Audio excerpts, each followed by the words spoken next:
Hej, mit navn er Peter, og jeg skal forklare min markbalance med afgrøderne, som er vårbyg, og forfrugten, som er roer. Marknummeret det er nummer 2, den er på 20 hektar, og JB-nummeret det er 5-6. Så skulle jeg finde næringsstofbehovet, NPKS. Det gør jeg under en tabel her, som jeg har fundet med vejledning om gødning og harmoniregler.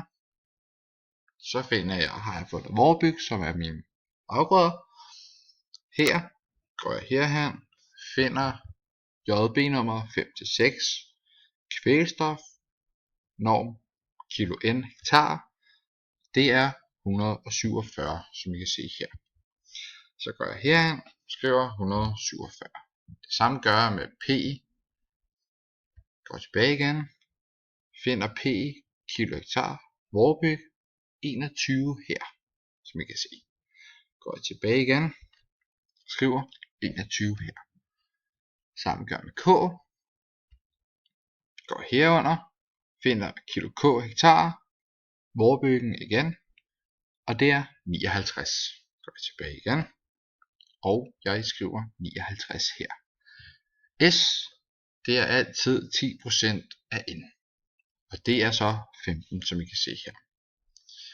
Forfrugtsværdien, det går jeg ind under her. Min forfrugt, det er roer. Så går jeg herunder her, så går jeg ned og finder roer, som er her. Så siger jeg forfrugtsværdi her, går jeg herned, finder jeg sukkerroer til fabrik her, og det er så 3 her. Så går jeg tilbage igen herunder og skriver 3 her. Prognosen, det er 10 plus 10, og det er det altid med kornarter. Alle kornarter, det er bare, korn, det er bare 10 plus 10. Så siger jeg så 147 minus 3, som er forfrugtsværdien, plus 10 plus 10. Det er så 154. De sorte felter her skal vi ikke bruge til noget, så derfor kører vi bare 21, som er P21, altså 21 her, og det samme gør vi her. Vi kører dem bare ned. Så skal vi til husdyrskødning. Og jeg har valgt at køre ud med nedfælder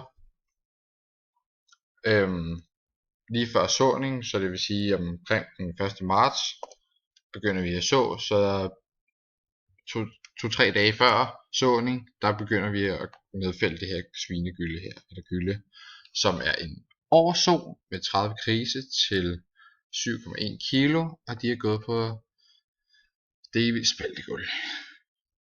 Så finder jeg normindholdet i den her slags gylde, som I kan se, jeg har skrevet her.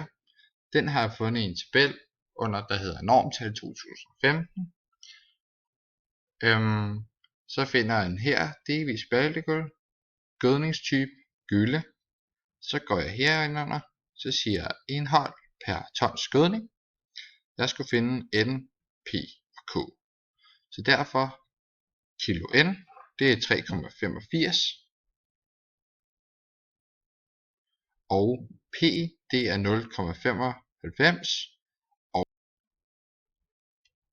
Og K er 1,74. Så går vi herinde under, så siger vi, har jeg skrevet ind her, 3,85 og 0,95 og 1,74.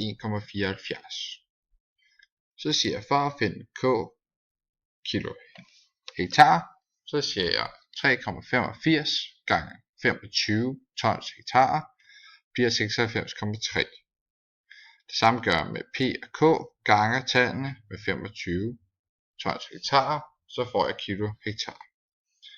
Så siger jeg, nyttevirkningen, det er 75%, 90% og 90%. Det er det, fordi jeg har brugt nedfælder, så derfor fordamper gylden ikke, altså den fordamper ikke, så jeg får meget ud af nyttevirkningen af selve gylden. Så siger jeg 96,3 gange 95%, og det er 72,2. Det samme siger 23,5 gange 90%, og det bliver 21,2. Så siger jeg 43,5 gange 90%, og det bliver 39,2. Der er ikke noget S, så derfor kører vi bare S herned, som er 15 heroppe og 15 her. Så siger jeg, for at finde handelsgødningsbehov, altså det meget handelsgødning jeg skal køre ud for at dække op i det hele med at det skal passe, så siger jeg 154 minus 72,2, og det bliver 81,8. Samme gør jeg her, 21 minus 21,2, og som vi så nok kan se, så har den jo fået nyttevirkning, altså det den skal have, altså den skal bare være 0 hernede. Så siger jeg 59 minus 39,2, og det er 19,8. S, det er 15 her, der er ikke noget vi kan trække fra her, så derfor kører vi bare 15 ned her. Så har jeg fundet, skal jeg finde noget handelsgødningsbehov, altså som I kan se her, så skal den have noget N, den skal have noget K, og den skal have noget S. Så har jeg fundet en gødning, der hedder NS 24,4. Den har jeg fundet inde i kornbasen, som I kan se her. 24. Her er den 24,4. Det er flydende gødning, og det bliver kørt ud med sprøjte selvfølgelig. Så siger jeg her, så siger jeg 81,8 gange med 100 divideret med 24. Så får jeg kilo hektar som 340,8. Så siger jeg 340,8 gange 20 hektar, som er marken, det giver 6.816. Og derved har vi fundet N, som er 81,8. Det var det, den skulle have, og det har vi så kørt ud her.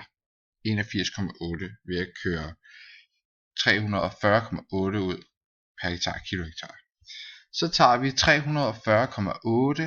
plusser det med 4%, som er S, og det er herhen, og det bliver så 14. Den skulle have 15, men 1 til eller fra, det gør ikke så meget. Så finder jeg K her. Jeg har valgt K, gødningstype K50. Den har jeg fundet under kornbasen igen, og den er heroppe, som I kan se. Og så siger vi 19,8 gange 100 divideret med 50.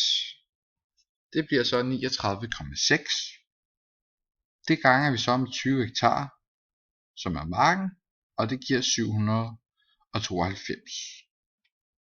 Og det vi har kørt ud, 792, det bliver så 19,8 K, som marken havde behov for, som den skulle bruge. Datorerne, der har jeg valgt at køre det ud. Gødningen 3 måneder efter såning, som er den første i 5.